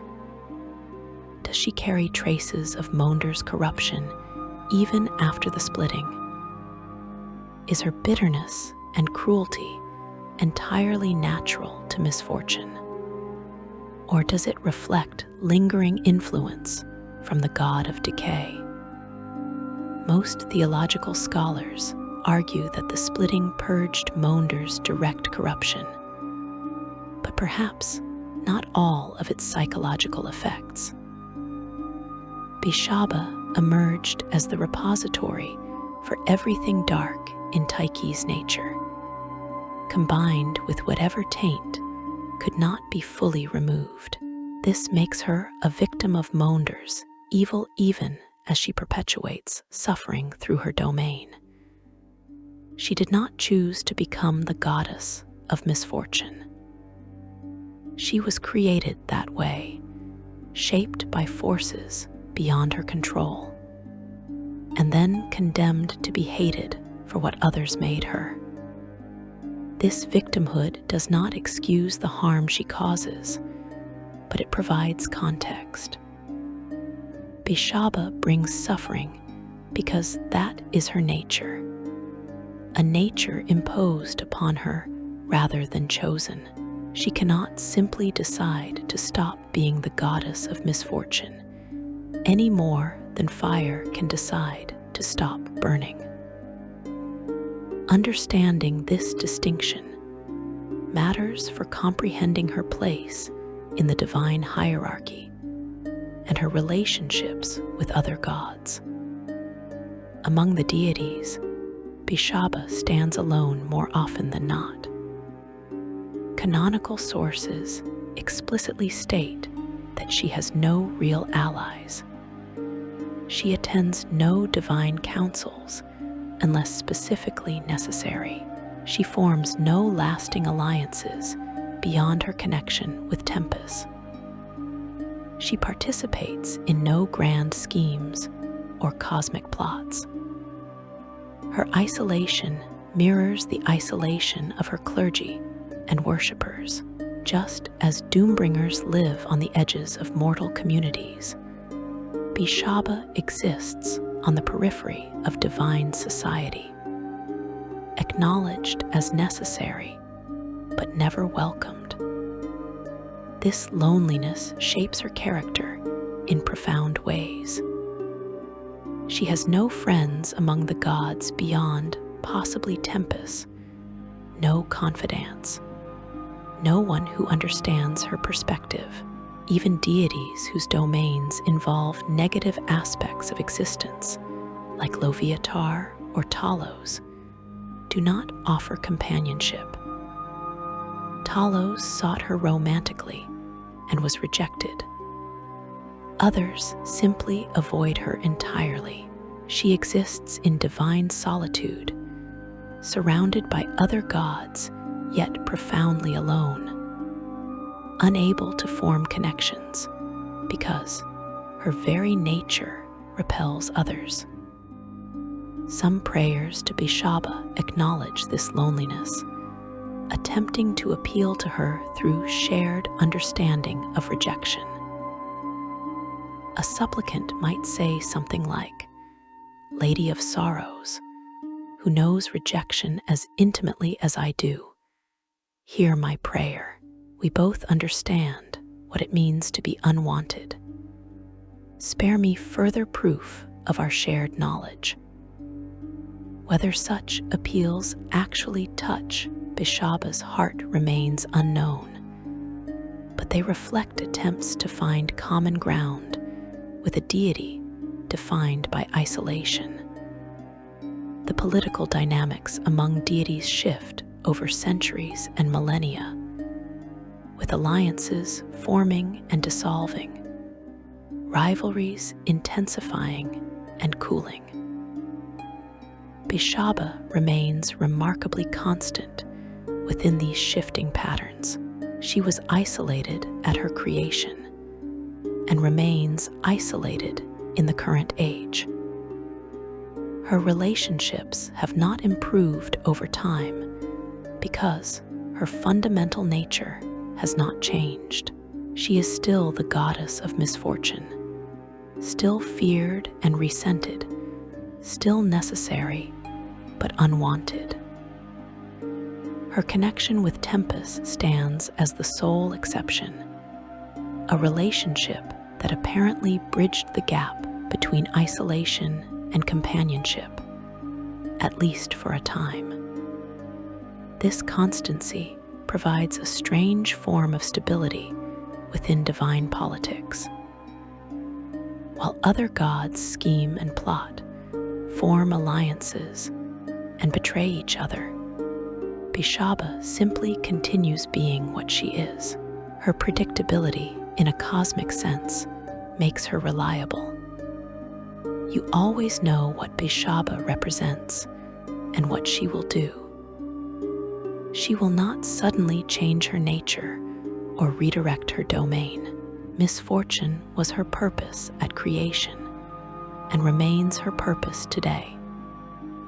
The divine realm contains hierarchies and power structures, with greater gods commanding respect and influence, while lesser gods struggle for recognition.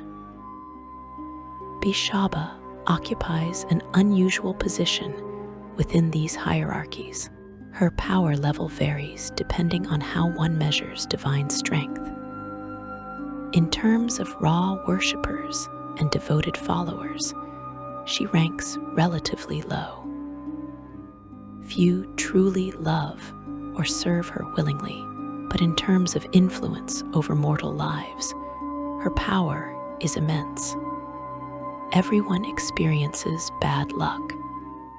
Everyone suffers misfortune. Her domain touches every mortal repeatedly throughout their lives. This creates a paradox where Beshaba is simultaneously weak and strong, insignificant and crucial. She lacks the popular support that empowers gods like Timora or Lathander. Yet her influence permeates reality more thoroughly than many more beloved deities. You might never pray to gods of war or magic, but you will certainly encounter bad luck. In this sense, Beshaba's power derives not from worship, but from necessity, from the inescapable nature of her domain. The future of Beshaba's divine relationships appears as fixed as her past. She will not suddenly make friends among the pantheon. She will not reconcile with Timora. She will not find widespread acceptance or love. Her eternal opposition to her twin sister will continue, and her isolation among other gods will persist. This unchanging nature reflects the unchanging nature of misfortune itself. As long as bad luck exists, Beshaba will exist. As long as she exists, she will be alone. Section 5. Living under the shadow and the mortal experience of misfortune. You wake each morning not knowing if this will be the day Beshaba's attention falls upon you. This uncertainty defines mortal existence in ways both obvious and subtle. Every decision you make carries risk. Every step forward holds the possibility of disaster. Every achievement might crumble through circumstances beyond your control. Living under the shadow of misfortune shapes how you approach life, how you plan for the future, how you cope with present circumstances. The Maid of Misfortune never sleeps, never rests, never takes holidays from her portfolio. Her influence touches every mortal life, whether acknowledged or ignored, whether feared or dismissed. Adventurers develop particularly complex relationships with Beshaba because their profession courts disaster constantly. You delve into ancient ruins where traps wait to kill the careless. You fight monsters that can tear you apart with claws and teeth and magic. You negotiate with powerful beings who might decide killing you is easier than talking. Every day brings new opportunities for catastrophic failure, and adventurers who survive long enough to become legendary learn to navigate the border between fortune and misfortune with careful attention. Experienced adventurers develop rituals around acknowledging Beshaba. Before entering a dungeon, you pause to make quick offerings, dropping coins into cracks in the stone while whispering prayers that the Maid of Misfortune will busy herself elsewhere today. Before major battles, you touch whatever token or symbol of Beshaba you carry, acknowledging her power while begging her to curse your enemies instead of you. These rituals serve psychological purposes as much as religious ones, providing the illusion of control in situations defined by uncertainty and danger.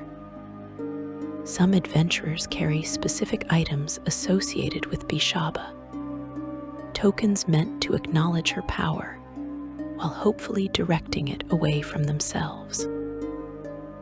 The emblem of misfortune, A small gold medallion features Beshaba's symbol of black antlers against a red backdrop on one side, with the reverse showing a fractured skull adorned with long, blonde hair. Carrying such items requires care, as they serve as constant reminders of misfortune's presence, while potentially attracting the very attention their bearers hope to avoid.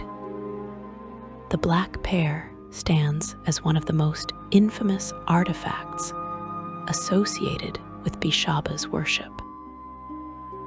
This cursed item carries her malicious influence directly into the mortal world. Another artifact, known as the Love of Black Bess, named after one of Beshaba's darker titles, exists within her collection of relics. These items embody her power in physical form, allowing her influence to manifest more strongly in locations where they reside. Beshaba herself wields weapons that reflect her nature. She carries malice, a heart-finder vexing weapon of tremendous power that she uses when manifesting to mortals. She also employs a goad, similar in design and function to a scythe, and a scourge, a shortened and barbed whip with many tails. These weapons rarely see use, as Beshaba prefers working through probability and subtle influence rather than direct combat. But when she does manifest to deliver curses personally, these instruments of misfortune accompany her. The goddess can place what is known as a black mark upon individuals who have particularly offended her. This divine curse brings consistent bad luck, causing failures at crucial moments and disasters in seemingly safe situations. Beshaba can have up to 13 creatures under the effects of the black mark at any given time, a limitation that actually makes receiving this curse somewhat special, though not in any way a victim would appreciate. Being marked means Beshaba considers you important enough to curse personally and continuously, which is both terrifying and, in a twisted way, acknowledgement of significance. Giant black stags with red eyes serve Beshaba as divine servants. These creatures could gore an elephant with ease and inhabit her realm of blood tor. When you encounter such beasts in the mortal world, their presence suggests Beshaba's direct attention has fallen upon a location or person. Wise individuals flee rather than engage these creatures, recognizing that fighting servants of misfortune invites even greater disaster. Historical accounts provide glimpses of Beshaba's direct interventions in mortal lives. In 1368 Dale Reckoning, a nobleman named Daljust displeased the goddess of ill luck. Beshaba used her divine magic to twist the man's fortune as he faced off against a werebat, whose cave held 2 dead toddlers, a grim omen of coming tragedy. The goddess swayed Daljust's hound, forcing the beast to pounce at the lycanthrope just as he swung his sword. As the man mourned his beloved dying dog, Beshaba's true vengeance became apparent when Daljust swung his blade at a sound from behind. He cleaved not another monster, but a younger werebat that shifted back to humanoid form, revealing itself as a child who whispered, "Grandfather." as he died in his relative's arms. This tale exemplifies Beshaba's cruel precision, how she arranges disasters that carry maximum emotional devastation beyond mere physical harm. Modern adventurers report encounters with Beshaba's influence in campaigns across Faerun. Near Neverwinter, zealots of Beshaba have worked to remove temples dedicated to Tymora, siphoning magic from lucky charms and performing acts that spread misfortune. These organized efforts demonstrate that some mortals serve the Maid of Misfortune, not merely through grudging appeasement, but through active devotion, working to increase her domain at the expense of her sisters. Such campaigns often involve Beshaba's followers spreading disease, destroying crops through introduced monsters, and encouraging communities to abandon Tymora's worship in favor of acknowledging Lady Doom. Dungeon masters crafting adventures around Beshaba's influence find rich material in her opposed relationship with Tymora. Campaigns might involve rescuing Tymora from imprisonment by her sister, or preventing Beshaba's priests from completing rituals that would tip cosmic balance toward misfortune. Adventurers in such stories face not just physical threats, but cascading bad luck, equipment failures at crucial moments, and coincidences that consistently work against them. Running Beshaba-themed campaigns requires careful balance, ensuring that bad luck creates drama and tension without making players feel their choices and skills are meaningless. Some dungeon masters employ the mark of misfortune as a consequence for players who mock or disrespect Beshaba. This mark brings mechanical disadvantages, imposing penalties to saving throws and ability checks, while creating narrative complications where bad luck follows the cursed character. Breaking such curses requires significant quests, often involving appeasing Beshaba through elaborate offerings, or seeking Tymora's intervention, which further escalates the divine conflict between the sisters.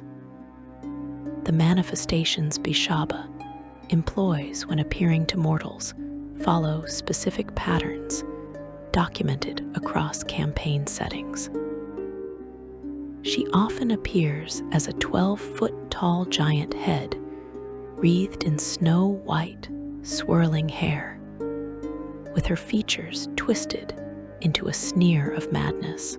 This enormous visage laughs maniacally, a sound that carries effects similar to a banshee's wail, cursing those who hear it. Alternatively, she manifests as a looming, horrid shadow appearing where no shadows should be, defying natural law and serving as an omen that disaster approaches. Her divine realm, Blood Tor, exists in various locations depending on edition and source. Some accounts place it on the 13th layer of the abyss. Others describe it as part of the Barrens of Doom and Despair, a plane of suffering and misfortune. Following the spell plague, Blood Tor became part of Tempest's divine realm of the warrior's rest in limbo, reflecting her relationship with the god of war. Regardless of precise location, Blood Tor manifests as a rocky hill on the banks of a river of blood, where a singular tower made of granite stands. Blood continuously pours down the sides of this tower and empties into the river, said to be the blood of those who suffered injury through misfortune on Beshaba's account. The experience of encountering Beshaba's servants or relics leaves permanent psychological marks on those who survive. You learn that some disasters cannot be prevented through skill or preparation, that misfortune can strike regardless of precautions, that sometimes the universe simply arranges circumstances against you. This knowledge breeds either wisdom or paranoia, depending on how you process it. The wise accept that bad luck is inevitable and continue living fully despite the risk. The paranoid become consumed by fear, seeing Beshaba's hand in every minor setback, making excessive offerings, and structuring their entire lives around avoiding her attention. Common folk experience Beshaba's influence differently from adventurers, but no less significantly. Your life revolves around stability, around maintaining what you have built, around avoiding disasters that could destroy your livelihood. Farmers fear crop failures, fires, floods, diseases that kill livestock. Merchants fear shipwrecks, theft, market crashes, warehouses burning. Craftspeople fear injuries that prevent work, tools breaking, workshops catching fire. Every profession has its particular nightmares, its specific disasters that mean ruin, and Beshaba holds power over all of them. Villages and towns develop communal practices around acknowledging Beshaba. Harvest festivals include portions dedicated to the Maid of Misfortune, offerings of the first spoiled produce, prayers thanking her for disasters that did not occur.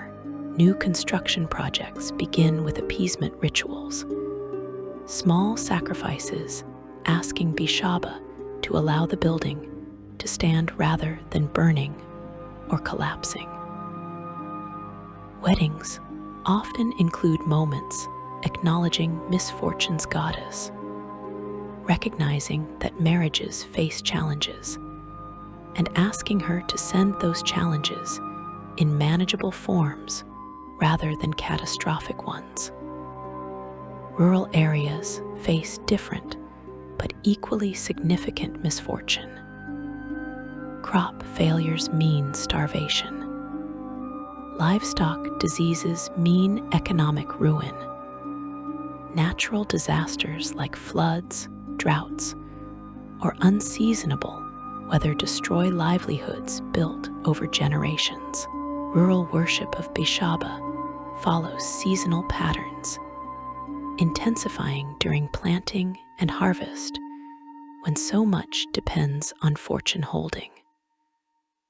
Farmers develop intimate relationships with both aspects of luck, knowing their survival depends on more factors than they can control, hoping the balance tips toward fortune more often than misfortune.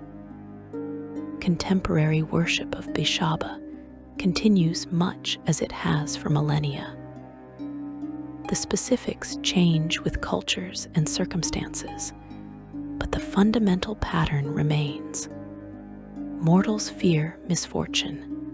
They acknowledge Beshaba's power over it. They make offerings hoping to avoid her attention. They curse her name when disaster strikes regardless. The Maid of Misfortune remains one of the most widely acknowledged deities across Faerun despite being one of the least loved. Her worship sustained by fear and pragmatism rather than devotion or affection. Modern developments in magic and technology do not diminish Beshaba's relevance. If anything, they create new domains for misfortune's influence. Magical experiments can fail catastrophically. Teleportation can go wrong. Enchantments can backfire. Technology introduces mechanical failures, unexpected complications, disasters born from complexity rather than simplicity. The more elaborate mortal civilization becomes, the more ways things can go wrong. The more opportunities Beshaba has to demonstrate her power. Progress does not escape misfortune. It simply changes the forms that disasters take. Cities represent particularly dense concentrations of potential disaster. So many people living in close proximity, so much infrastructure that can fail, so many interactions that can go wrong. Urban environments maintain multiple shrines to Beshaba, acknowledging that city life courts disaster constantly. Fire represents the greatest fear, as blazes can spread through packed buildings, destroying entire districts. Plagues thrive in crowded conditions. Economic collapses hit cities harder than rural areas. Urban worship of Beshaba tends toward the frantic and desperate, constant offerings trying to hold back the tide of potential catastrophes that threaten constantly. The psychological reality of believing in Beshaba shapes mortal consciousness in profound ways. When you believe a divine being actively works to bring misfortune into the world, when you see evidence of her influence in every disaster, your worldview changes fundamentally. You become more cautious, more prepared for disaster, more aware of how quickly circumstances can turn against you. This awareness can manifest as healthy pragmatism, sensible preparation for potential problems, or it can spiral into paranoia, constant fear that any action might attract divine punishment. Different personality types respond to Beshaba's existence differently. Optimists tend to focus on Timora, acknowledging Beshaba only minimally, while cultivating beliefs that good luck will protect them. They make required offerings to avoid offense, but invest emotional energy in courting fortune rather than fearing misfortune. Pessimists often fixate on Beshaba, seeing her influence everywhere, assuming any success will inevitably be followed by disaster. They make excessive offerings, follow superstitions rigidly, and generally structure their lives around avoiding bad luck rather than pursuing good fortune. Realists, perhaps the wisest group, acknowledge both goddesses equally while recognizing that much of life simply unfolds according to natural causes rather than divine intervention. They make appropriate offerings without obsessing. They take reasonable precautions without paranoia. They attribute some events to the twin goddesses, while understanding that not everything requires supernatural explanation. This balanced approach allows them to navigate between fortune and misfortune without becoming psychological prisoners of either divine power. The philosophical truth underlying all mortal relationships with Beshaba returns to necessity and acceptance. You cannot eliminate misfortune from existence. You cannot pray hard enough, make enough offerings, follow enough superstitions to guarantee disaster will never touch you. Bad things will happen regardless of your preparations or precautions. This is not pessimism, but realism, acknowledgement of how existence actually functions rather than how you wish it would work. Beshaba embodies this uncomfortable truth, forcing you to confront that suffering is inevitable, that loss is certain, that everything you build will eventually fall. Yet, within this harsh truth lies unexpected liberation. If disaster is inevitable, then experiencing it does not mean you failed or deserve punishment. If misfortune strikes everyone eventually, then suffering does not make you special or cursed. If loss is part of existence, then experiencing loss means you are alive, engaged with reality rather than hiding from it. Beshaba, by embodying the dark aspects of existence, paradoxically offers permission to accept those aspects without shame or self-blame. Bad luck is not your fault. Disaster is not divine punishment for inadequacy. Misfortune simply is as natural as rain, as inevitable as death. Understanding this truth, truly accepting it, can bring a strange form of peace. You stop fighting against the nature of reality and instead learn to navigate it, acknowledging both fortune and misfortune as parts of the same whole. The Maid of Misfortune waits in shadow, constant and eternal, necessary and unwanted, powerful and alone. She is the goddess no one loves, but everyone needs, the divine force that everyone fears, but existence requires.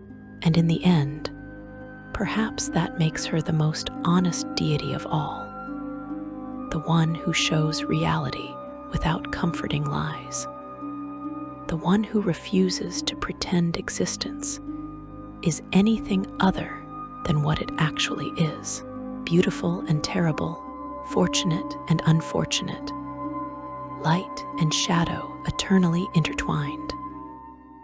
If you found value in this exploration of Beshaba's nature and her necessary role in the cosmic order, please consider liking this video and subscribing to the channel. There are countless other deities, locations, and lore topics to explore in the rich world of Dungeons and Dragons. And your support helps make these deep dives possible. Share your thoughts about Beshaba, your experiences with misfortune in your games, or your philosophical perspectives on luck and disaster in the comments below. Until next time, may your fortune outweigh your misfortune, but may you have wisdom to learn from both.